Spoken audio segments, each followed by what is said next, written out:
So when we talk about falls, there's a lot of things that can make it a hazard. First of all, having a fall can result in you being admitted to the hospital.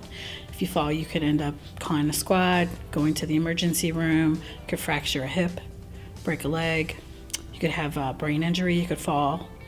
Some older people actually fall backwards and bust their heads open, so you could have a traumatic brain injury that is sustained from a fall.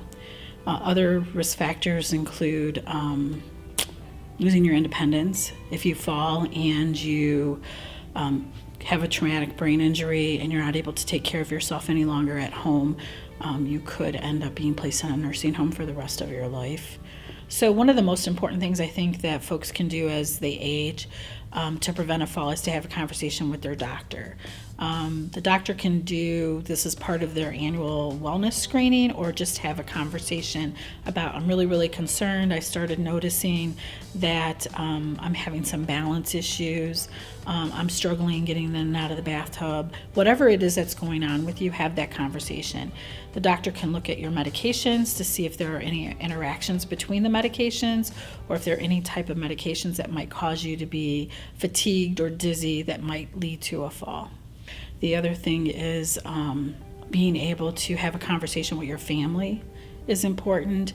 A lot of older folks will have a fall and they'll say, don't tell my kids, because then they're going to think I can't live by myself. So being able to be preventative and being on top of those situations is really important, so that people can stay safe and independent in their homes.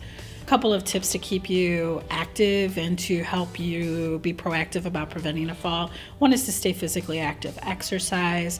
Check with your local rec center to see if they have a Silver Sneakers program. Check to see if your local area agency on aging might have a chronic disease self-management program called Matter of Balance or Tai Chi. These are programs that are all evidence-based, that are set up to help older adults to stay physically fit and prevent a fall. Another tip is to make sure your home is safe. As we age, we need certain types of equipment to keep us independent. Some of that equipment includes having grab bars by your toilet or in your shower, making sure that you have handrails on both sides of your steps going up and down the steps, making sure that the lighting is good, because sometimes with lighting your vision can play tricks on you and you may trip over things that aren't there or are there because you can't see. And another thing would be to make sure that your rugs that are on the floor, throw rugs, are secured to the floor so that you're not walking and tripping or even sliding on them.